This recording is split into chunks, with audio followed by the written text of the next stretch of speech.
ഞാൻ ആരോടും പറയില്ല, ഞാൻ ആരോടും പറയില്ല, ഞാൻ ആരോടും പറയില്ല, ഞാൻ ആരോടും പറയില്ല.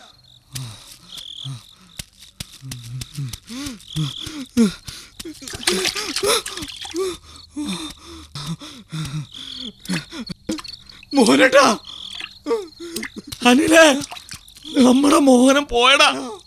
ആരും ഇരുട്ടടി അടിച്ചതാ. എല്ലാരും കൂടി ആശുപത്രി കൊണ്ട് ഞാൻ ഒന്ന് മാനേജർ അറിയിച്ചിട്ട് വരാം.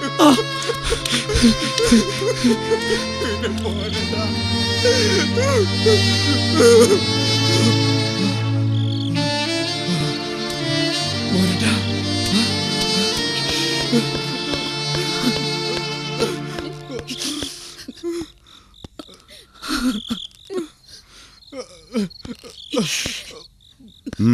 എന്താ മോനേട്ടൻ ചത്തോന്ന് ഉറപ്പാക്കാൻ വേണ്ടി വന്നതാണോ? എന്നാ ഇപ്പൊ അവര് തരും ഡെത്ത് സർട്ടിഫിക്കറ്റ്. ഞാൻ വേണ്ട, എനിക്കിനി നിന്റെ മുഖം കാണണ്ട, പൊയ്ക്കോ. ഇല്ലെങ്കിൽ ചിലപ്പോ ഒരു കുടുംബത്തെ അല്ലടാ നീ ഇല്ലാതാക്കിയത്. പൊയ്ക്കോ, ഇനി എനിക്ക് ഇങ്ങനെ ഒരു മകനില്ല. കടന്നു പോടാ.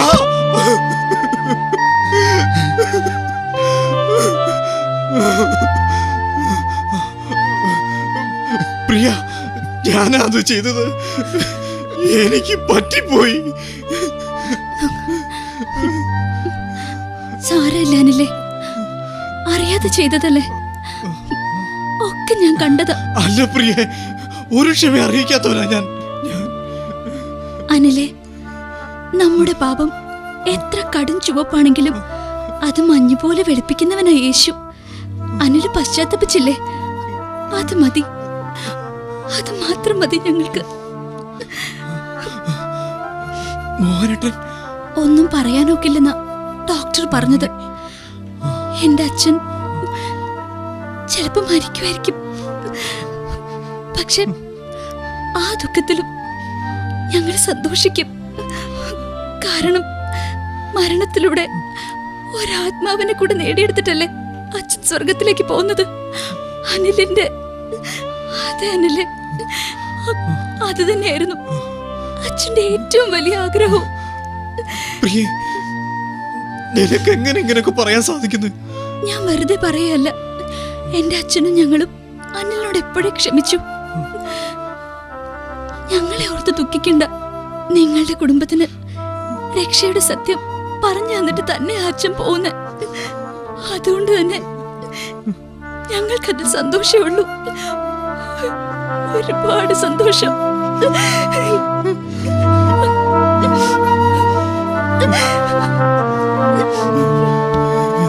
ഇല്ല, എനിക്കെന്നെ മോഹനേട്ടനെ കാണണം, എനിക്കെന്നെ മോഹനേട്ടനെ കാണണം. മോഹനേട്ടാ,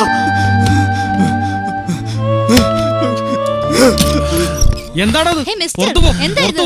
തിയേറ്ററിനകത്താണ്. നിങ്ങളോടല്ലേ പറഞ്ഞത് വളരെ സീരിയസ് ആണെന്ന്? തനിക്കൊന്നും ബോധമില്ല. മോഹനേട്ടാ,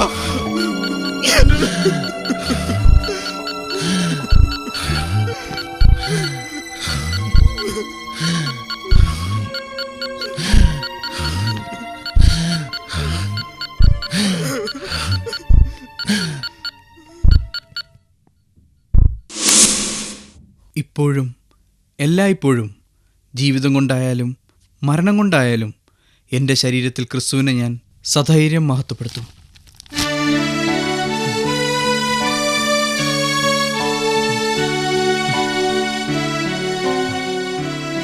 ഈ അവസ്ഥയിൽ ഏറ്റവും ആവശ്യമുള്ളത് ബൈബിളാ. അതുകൊണ്ട് ഇത് ചേട്ടൻ്റെ തന്നെ ഇരിക്കട്ടെ.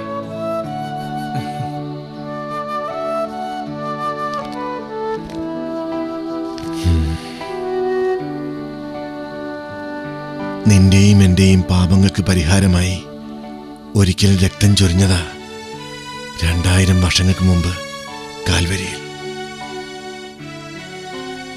അനിലേ, നിന്റെ മാനസാന്തരത്തിനായി ഒരു മരണം കൂടി ആവശ്യമില്ല. അതുകൊണ്ട് തന്നെ ഒരു ഈസ്റ്ററും കൂടി കാണാൻ കർത്താവിനെ അനുഗ്രഹിച്ചത്.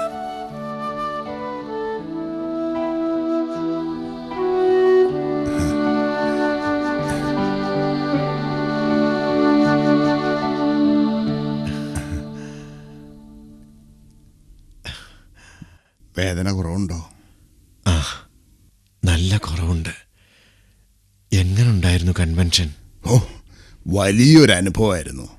ഇനി താനൊന്ന് ഇറങ്ങിയിട്ട് വേണം നമുക്ക് ഒരുമിച്ചൊരു ധ്യാനം കൂടാൻ. അതേ മോഹനേട്ടാ. ഹോ, യേശുവിനെ കണ്ടുമുട്ടിയ മനുഷ്യന് വരുന്നൊരു മാറ്റം. ശരിയാ ഡോ, പണ്ട് രാത്രിയായാൽ കള്ളില്ലാതെ എനിക്ക് ഉറക്കം വരില്ലായിരുന്നു. ഇപ്പോ രാത്രിയായാൽ പ്രാർത്ഥിക്കാതെ എനിക്ക് കിടക്കാൻ തോന്നില്ല. മുമ്പൊരിക്കൽ കടക്കാര് വഴി തടഞ്ഞു വെച്ചപ്പോ ശോഭ നട റോഡിൽ വെച്ചാ വളയൂരി കൊടുത്തത്. ഇന്ന് അവളുടെ താലി സംരക്ഷിക്കാൻ യേശു ഒരു വഴി കാണിച്ചു തന്നു. അന്ന് കാൽ കാശിന് വിലയില്ലായിരുന്ന സുനിൽ ഇന്ന് വലിയൊരു ഉദ്യോഗസ്ഥനായത് യേശുവിന്റെ കൃപ കൊണ്ടാ. അതാടോ യേശുവിനെ കണ്ടുമുട്ടിയാലുള്ള മാറ്റം. ഹല്ലേലൂയ. ഹല്ലേലൂയ.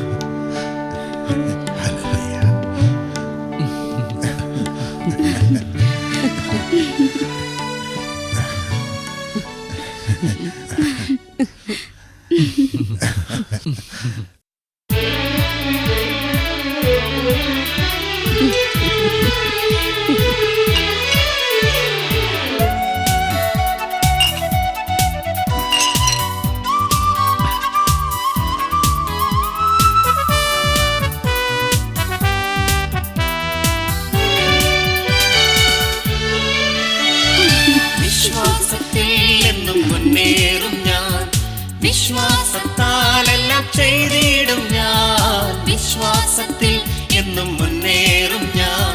വിശ്വാസത്താലെല്ലാം ചെയ്തിടും ഞാൻ. ഒന്നും അസാധ്യമായില്ലെന്റെ മുമ്പിൽ ഇനി ജയം എനിക്കുണ്ട്. ഒന്നും അസാധ്യമായില്ലെന്റെ മുമ്പിൽ ഇനി ജയം എനിക്കുണ്ട്. ഞാനൊട്ടും പിന്മാറുന്നില്ല. വിശ്വാസ ചുവടുകൾ മുന്നോട്ട് മുന്നോട്ട്.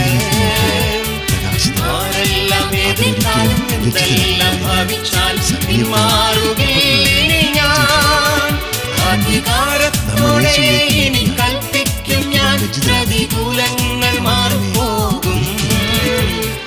ഒന്നും അസാധ്യമായില്ലെന്റെ മുമ്പിൽ ഇനി ജയം എനിക്കുണ്ട്.